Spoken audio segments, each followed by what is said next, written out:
पवन मेश्राम साहब ने, जिससे एक संगठित शक्ति निर्माण हुई, उस संगठित शक्ति के जरिए आज के तारीख में हम उस मनुवादी व्यवस्था को चुनौती दे रहे हैं, जो मनुवादी व्यवस्था इस देश के बहुसंख्य ओबीसी, एससी, एसटी, माइनॉरिटी और क्षत्रिय समाज के लोगों को शोषित, पीड़ित, वंचित और गुलाम बनाने का काम कर रही है। इस देश में जब दुश्मनों ने सीए, एनआरसी का मसला खड़ा किया तो कोई भी so called political party, so called secular जो है सोशल ऑर्गेनाइजेशन सामने निकल कर नहीं आया।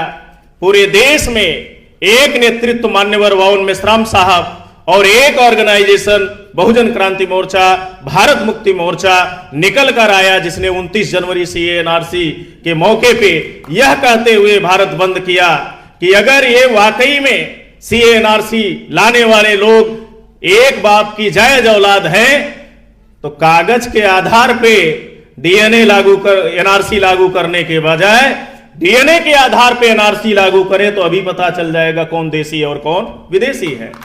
मुसलमानों को इस बात से घबराने की जरूरत नहीं है, चिंता करने की जरूरत नहीं है, क्योंकि मुसलमानों के हजारों साल के दस्तावेज हमारे कब्रिस्तानों में जिंदा है।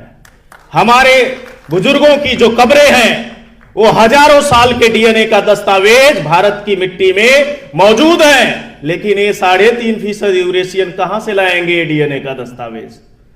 तो साथियों, पूरे देश में जब इस मुद्दे पे आंदोलन किया तो इनकी बोलती बंद हो गई।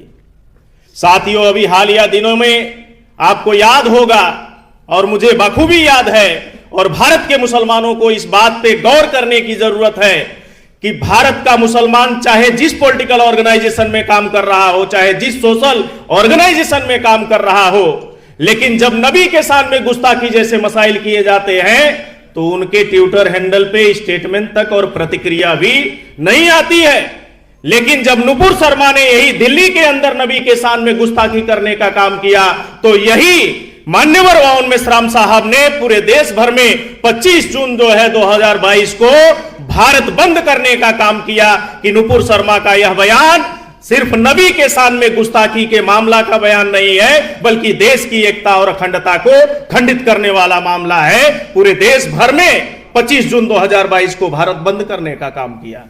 अभी ये नरसिम्हा राव ने जो बयान दिया उस पर पूरे देश भर में हमारे साथियों ने एफआईआर कराने का काम किया, जिसमें 25 जगह भारत मुक्ति मोर्चा के लोगों ने साथियों एफआईआर कराने का काम किया। उत्तर प्रदेश के बस्ती जिले में जब भारत मुक्ति मोर्चा के सैकड़ों कार्यकर्ता कलेक्ट्रेट पे दबाव बनाया और धरना प्रदर्शन किया कि यति नंदन गिरी को गिरफ्तार किया जाए, आज मुसलमान आहे भरे तो उस पर एनएसए रासू का पोटा टाड़ा लगाया जाता है, जबकि ये यति नरसिंहार जैसे लोग पूरे देश भर में देश की एकता को, अखंडता को खंडित करने के लिए घूम रहे हैं। और उनके ऐसे बयान आ रहे हैं जिस पर संज्ञान लेना चाहिए सुप्रीम कोर्ट को, जिस पर संज्ञान लेना चाहिए पुलिस प्रशासन को, और स्वतः संज्ञान लेकर एफआईआर करके ऐसे लोगों पर राष्ट्रद्रोह का मुकदमा पंजीकृत करके जेल में डालना चाहिए। जब इस बात को लेकर आंदोलन कर रहे थे तो दूसरी तरफ विश्व हिंदू परिषद के लोग भारत माता की जय नारे लगा रहे थे। भारत मुक्ति मोर्चा के लोग दूसरी तरफ नारे लगा रहे थे कि एससी, एसटी, ओबीसी, माइनॉरिटी ये है भारत के मूल निवासी, ये है भारत के मूल निवासी, ये नारे लगा रहे थे। वो नारे जब ये डीएनए के आधार पे मूल निवासी की क्या पहचान, सबका DNA OBC, SC, ST, minority का एक समान जब ये नारे लगाए वो खामोश हो गए और चले गए। तो साथियों, इस देश में खास तौर से हम मुसलमानों को गौर करने वाली बात है, हम आप ये इस मीटिंग हॉल में किसी की उम्र 50 साल है, 60 साल है, कोई नौजवान है, हमारे कौम का साथी, लेकिन जिस भी पॉलिटिकल संगठन में, ऑर्गेनाइजेशन में आप काम कर रहे हो, कोई नबी के शान में गुस्ताखी के मामले में कोई ओबीसी, एससी, एसटी का बंदा निकल कर नहीं आता। लेकिन आज ये कैडर बेस मूवमेंट ने जो ओबीसी, एससी, एसटी, माइनॉरिटी और क्षत्रिय समाज को जगाने, जोड़ने का काम किया, दोस्त और दुश्मन की पहचान कराने का काम किया, उसका नतीजा ये निकल के आता है कि आज इस प्लेटफॉर्म के जरिए, वाम से भारत मुक्ति मोर्चा के प्लेटफॉर्म के जरिए नबी के शान में गुस्ताखी जैसे मसाइल पे भी बहुसंख्य ओबीसी, एससी, एसटी के लोग ज्ञापन देने के लिए सड़कों पर आते हैं, कलेक्ट्रेट पे धरना प्रदर्शन करते हैं। तो इस देश में हम मुसलमानों को गौर करने की जरूरत है। मुसलमान चाय की दुख चुस्की लेते हुए चाय की टपरी पे हमेशा आरएसएस बीजेपी को कोसता है। अरे हमारे आपके कोसने से आरएसएस बीजेपी की जड़ें कमजोर होने वाली नहीं है। आरएसएस बीजेपी जैसा संगठन इस देश में खड़ा करना होगा। आरएसएस कैडर बेस्ड संगठन है, तो कैडर बेस्ड संगठन को अगर काउंटर करना चाहते हैं तो काउंटर कैडर बेस्ड संगठन होना चाहिए। आज हमें फक्र है मान्यवर वावन मेश्राम साहब पे, जिन्होंने 48 साल का जीवन लगाकर मूल निवासी बहुजनों का एक राष्ट्रीय स्तर का राष्ट्रव्यापी कैडर बेस्ड संगठन खड़ा कर दिया है। और आज उसके ये नतीजे हैं हम आप कि पूरे देश भर में कहीं भी कैसे मामले हो, हर मामले से लड़ने के लिए संविधान के दायरे में रहकर अपने हक अधिकार की लड़ाई लड़ने के लिए आगे निकल कर आते हैं। साथियों, आरएसएस आइडियोलॉजिकल बेस ऑर्गेनाइजेशन है। आइडियोलॉजी की काट आइडियोलॉजी है, वेपन नहीं है। विचारधारा की काट विचारधारा है। अगर आरएसएस की विचारधारा को काउंटर करना चाहते हैं, खत्म करना चाहते हैं, तो उसकी काउंटर आइडियोलॉजी खड़ा करना होगा। आज इस देश में वाम से भारत मुक्ति मोर्चा के जरिए एक काउंटर आइडियोलॉजी का मूवमेंट खड़ा हो चुका है।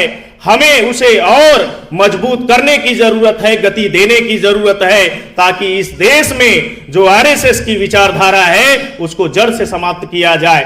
अगर आरएसएस की विचारधारा खत्म होगी तो आज जो मुसलमानों के ऊपर अन्याय अत्याचार की घटनाएं हो रहे हैं, चाहे मॉब लिंचिंग के तौर पे मुसलमान मारे जा रहे हैं, चाहे फर्जी गौकसी के नाम पर मुसलमानों का कत्लेआम हो रहा हो, चाहे लब जिहाद के नाम पर मुसलमानों का कत्लेआम हो रहा हो, और चाहे हमारी तहजीब को खत्म करने के लिए पार्लियामेंट के अंदर कभी 3 तलाक पे कानून लाए जाते, कभी धर्मांतरण पे कानून बनाए जाते, कभी वक्फ बिल, अमेंडमेंट बिल लाया जाता, और यही नहीं, कभी हमारी तहजीब को निशाना बनाने के लिए नमाज, अजान, हिजाब पे ही भी पाबंदी आयद करने की बात नहीं की जाती, बल्कि नबी के शान में गुस्ताखी जैसे मसाइल भी आम हो गए हैं। ये सारे मसाइल आरएसएस की विचारधारा की वजह से पैदा हुए। अगर ये विचारधारा को खत्म कर दिया जाए तो ये सारे मसाइल भारत से हमेशा के लिए मुसलमानों के साथ खत्म हो जाएंगे।